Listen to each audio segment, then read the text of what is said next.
Welcome, dear guest, to Odd Tonic's 12 Days of Christmas Ghost Stories. In Victorian England, Christmas was the time to gather around the warm fireplace to share chilling tales of ghostly visitations. Odd Tonic is reclaiming this tradition by presenting ghost stories on every one of the 12 days of Christmas. They make for great personal listening or to share with friends and family as an icebreaker to tell true, unexplained tales of their own. Welcome to Day 8. Tonight's story is from the book Odd and Chilling Encounters by R.S. Russo. Let's begin. I worked for a short time as the night watchman at a very old historic cemetery. I worked the 4 p.m. to 12 a.m. shift. The cemetery generally closed at 6 p.m., so around 5 p.m., I would lock the main gate. Then I would start driving through the cemetery to notify any visitors that we'd be closing soon. I'd instruct them to park in a line in front of the locked main gate, and when my drive through the grounds was complete, I would unlock the main gate. Everyone would leave, and I would lock the gate behind them. One day, I'm in the middle of my final drive, and I see an old lady walking slowly on the sidewalk alongside a mausoleum. The mausoleum was hundreds of feet long, about 20 feet tall, and had no breaks in it. It was one long stretch. The road ran directly alongside the sidewalk of the mausoleum, so I pulled up behind the lady to tell her we were closing. I get out of my car, take my eyes off her for a split second as I'm getting out of my car, and when I shut the door and look up, she's gone, completely vanished. I didn't think anything paranormal at first. I just thought maybe I lost sight of her, but the sidewalk and the road were completely empty. I ran all the way around to check the back of the mausoleum, but no one was there. Across from the mausoleum was a whole field of graves, and I looked out over every row. No soul in sight. I finish up my roundup, and I sit in my car for the rest of the night in a well-lit area. I saw a fully visible person. I know it. No tricks of light, no hallucination, plain as day. This encounter seemed to break open the proverbial dam because after this, I had numerous unexplainable occurrences. Normally, my then girlfriend, now my wife, would drop by around 8 p.m. and bring me dinner since I couldn't really leave. I never told her about my experiences because I didn't want to freak her out. As I'm walking her back to her car to leave, I see her reach back and touch her ponytail, then look around with a weird expression on her face. I ask her what's wrong and she says, "Nothing. I must have gotten my ponytail caught on a tree branch or something." So I point out to her that the closest tree was 20 feet away and that's impossible.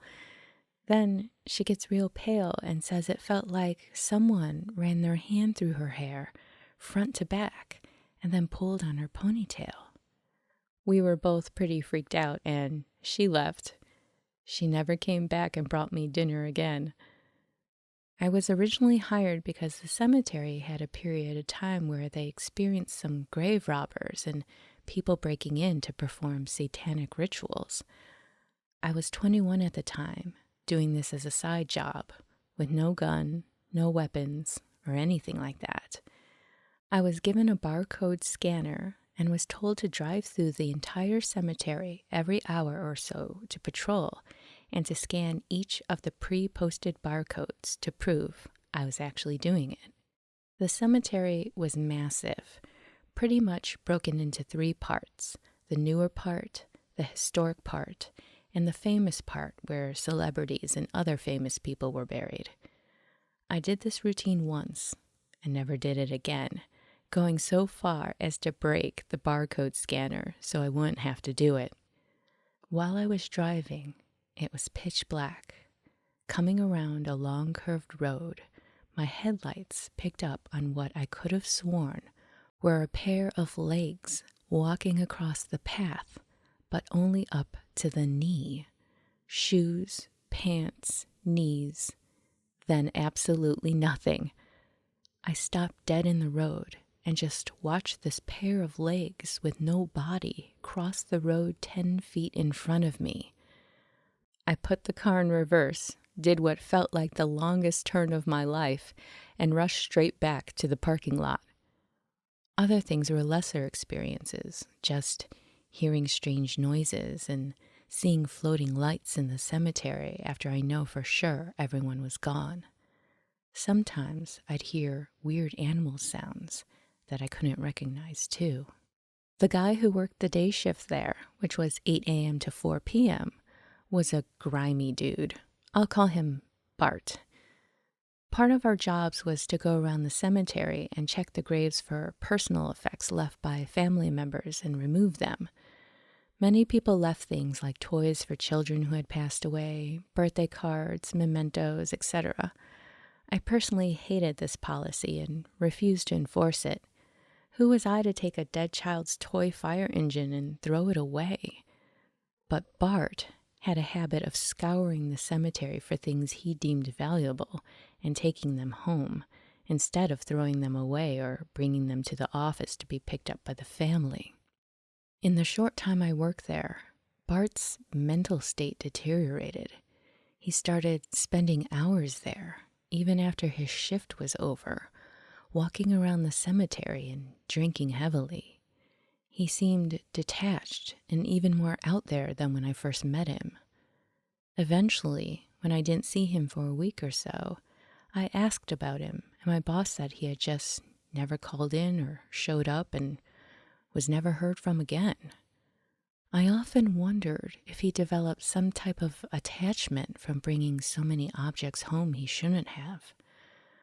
Once Bart stopped showing up, I picked up his Saturday morning shift.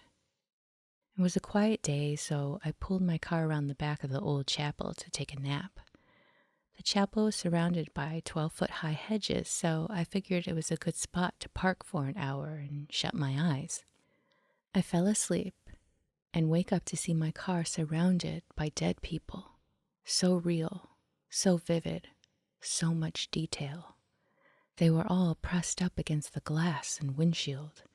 They had on the outfits they were buried in, suits, dresses, all dirty and in different stages of decomposition.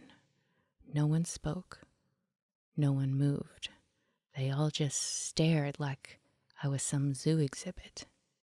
Then I woke up. I had been asleep and it was a dream. The thing is, it felt so real. I have never had a dream so real, so vivid before or after. I took it as a message. I called my boss and quit as soon as I left at 4 p.m.